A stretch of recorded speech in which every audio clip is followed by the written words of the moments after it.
Kev, tell everyone why you started Kit Mask. Well, manually masking canopies sucks, and somebody had to step in to save those countless kits from the shelf of doom. And now we've got over 400 sets and counting. We've got old kits, new kits, forgotten kits, you name it. Yeah. And if we don't have it, just ask. Yeah, people don't realize we take custom requests. And we even have a service that gets you canopy masks for free. We do. Our masks are precision cut. They fit well. They're easy to apply. Kevin cuts and tests every set. Several times. Yeah, precision is kind of his thing.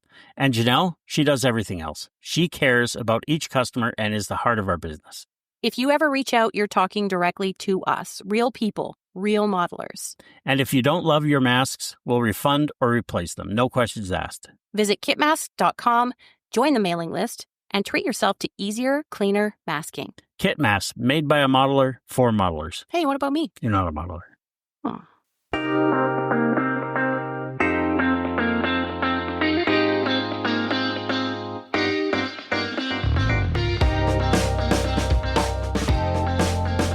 Dave, I hope you're enjoying this Labor Day weekend. I definitely am looking forward to it, but man, where the heck did August go?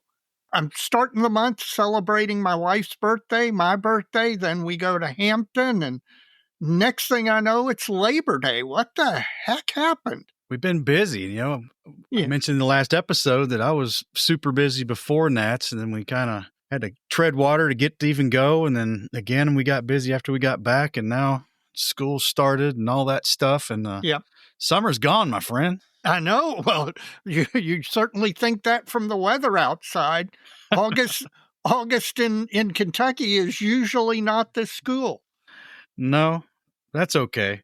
No, it's fine. I've got no complaints. Heck, we've been having the time of our life. You can't complain. We normally start this TMM, 12-minute Modelsphere, by where we've been and where we're going. Well, we've done a whole episode on where we've been. Yep. And you just mentioned it, the IPMS National Convention in Hampton, Virginia, which was a blast. But you can go back and listen to that episode if you want to hear all about that. But we've had some post-Nats communications that you thought were worth mentioning. So we'll do that as a little follow-up right here, right now. Well, what I want to do is ask members who went to the National Convention to email us, particularly those we got to see stop by the table, those who, for them, it was their first National Convention, and then just generally anybody who is a listener who went to the convention, email us, let us know your thoughts. What did you like? What didn't you like? I come away from every Nats thinking it was the best one ever. But I kind of want to hear what people think. There were some changes and what I think were improvements this year over previous years, and I kind of want to hear back from our listeners. So if you would, please email Mike or DM me to let me have your thoughts on that subject. Yeah, you can email us at plasticmodelmojo@gmail.com, or you can DM us through the Facebook messaging system. And there's also a contact the show link in the show notes. You can also use that to send us. It's effectively an email, but it's through its own portal. So we got 3 ways to do that. So yeah, please, that'd be interesting, and we love to get the email anyway. So yeah, good on you if you email us about these things. Well, Dave, we are going somewhere in September. Yes, we are. Going to be a little while. I'm going somewhere. Hopefully you'll be going somewhere. If the weather cooperates and you don't end up with near flooding and a power outage again, we'll both be at the Military Modelers Club of Louisville show in Shepherdsville, Kentucky on the 27th of September. Yep. It's probably, I guess that's the last Saturday of the month. Last Saturday of the month. And in fact, we have a table there. And our table's going to be right next to Jeff Inchhigh Grove's table. So, okay. Well, we'll have a good time. Yes, we're going to have a real good time. He must be selling a few things.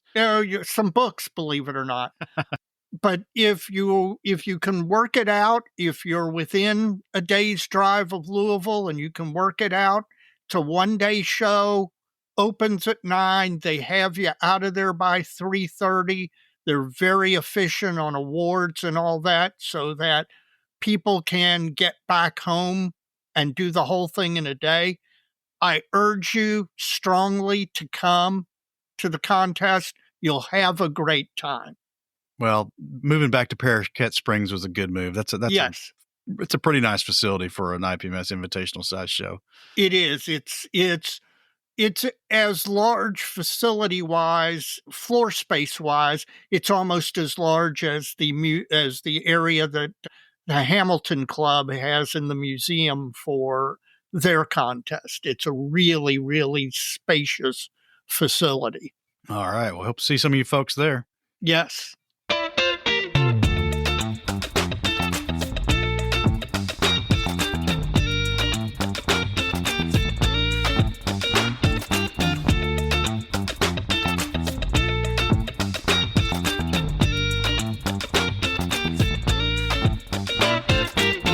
Hey, Mike, do we have some episodes coming up in September? Well, we've got 2, and in lieu of the recent double bill show spotlight we just dropped a little earlier last week, and then this 12-minute Modelsphere dropping on a Monday, first of the month, being on a Monday, we're pushing our first feature episode in September out a week. So normally there would have been a feature episode today on the day this drops, but we kind of got a little glut, so we're gonna push that out.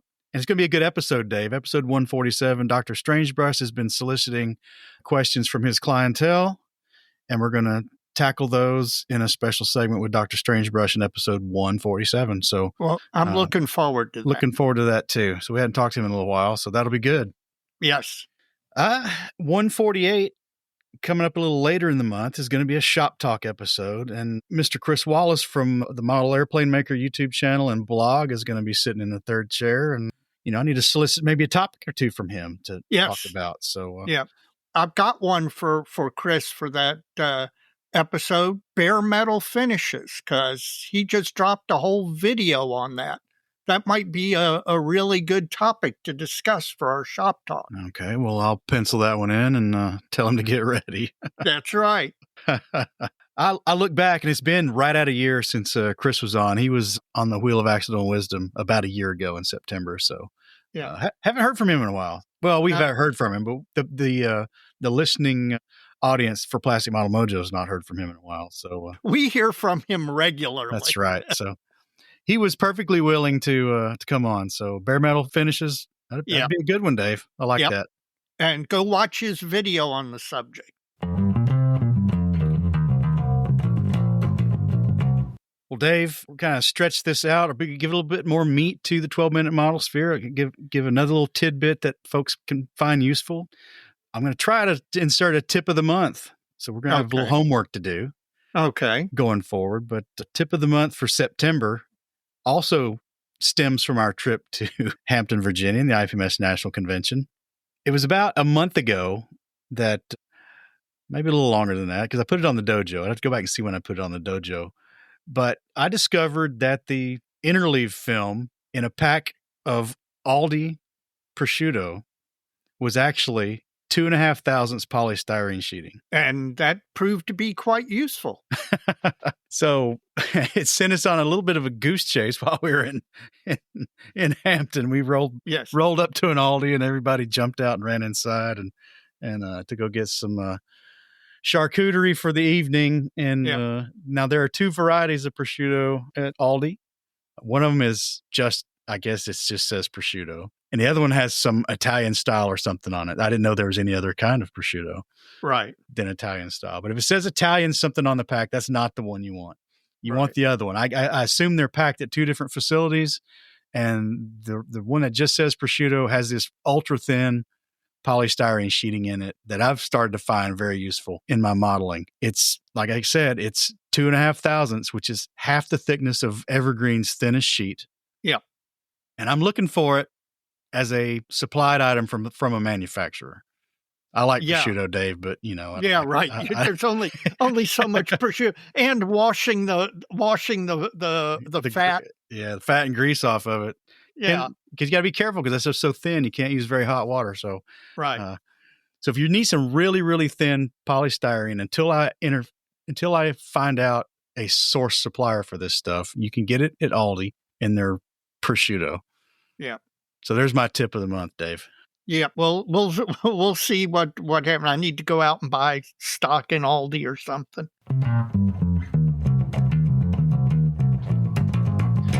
Dave, I know the dojo has been hopping.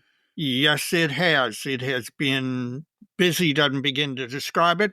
We're up to basically 5,450 members, give or take a few. Membership's been climbing. Right now, it's climbing about 2% a month, which is a nice steady gain. What I'm really thrilled about is the interaction. We are now regularly seeing 30 plus posts on the dojo. We're getting really great interaction. Just to give you a couple of examples, there was a member who was having difficulty with their Iwata airbrush, and they had tried everything. And I and another member recommended that they contact Dr. Strangebrush. They did so. Not only did Dr. Miller help cure their Iwata problem, he sold them a Harder and Steenbeck while he had them on the phone. So win-win-win all the way around. And then another member posted a photo of a completed Star Wars, one of the Bandai Star Wars kits, or Fine Molds, I forget which, either one. And that prompted a conversation about what a good palette those kits are for painting and weathering. And Paul Gloucester, as you know, brought one to the Nationals that he had done. And while we were at Hampton, he and I at the Airbnb were discussing that at length. And then I commented on this person's post about that. Then Paul chimed in, and it led to a really, really nice discussion about those kits. Even if sci-fi or Star Wars aren't in your wheelhouse, just being a great way to cleanse the palette, build a nice kit. They go together very well, and they are really good for stretching your painting and weathering legs. Well, I rub those every time I see them at the shows. I just haven't pulled the trigger on it. I know I want that big AMT 32nd scale TIE fighter at some point, but the smaller scale 72nd Y-wings, X-wings, TIE fighters. Yeah, I get that. That's pretty cool. So I've got an X-wing and I want a Y-wing. Well, buy one, Dave. Yeah, no, I don't need to be buying more kits. We'll sell some at our show. Yeah, well, I'm going to do some of that. I've been selling a few on the dojo, and I'm going to be moving some at our show because, again, as I'll say for the billionth time, the experience of going up and helping that widow clear out her basement of all those books has radicalized me, and I do not want to leave my wife and children in that position. So I got to do something. Well, back to the dojo numbers, I was looking today, Dave, and we're getting close to parity between the dojo and the Plastic Model Mojo Facebook page, the normal podcast page where I normally post. Right, or we do just the announcements. Just the announcements. And I don't know, man, should that run past that significantly? We may have to change the way we do things on there, but real glad to see it. Folks, yes. Recommend your friends in your modeling community to the dojo. We just like to see it keep growing.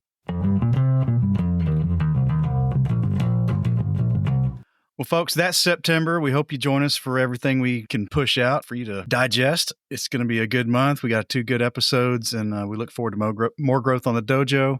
And hopefully we'll see you at Paraquet Springs in Shepherdsville, Kentucky at MMCL Invitational. Well, Dave, as we always say, so many kits. So little time, my friend. We'll see you soon. See you. Have a happy Labor Day. You too, and to everyone else.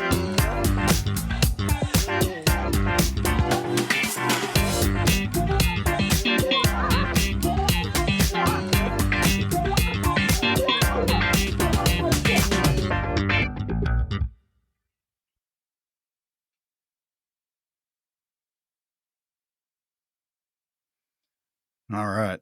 Hit the button to stop the recording. Well, I just remembered I forgot to do something.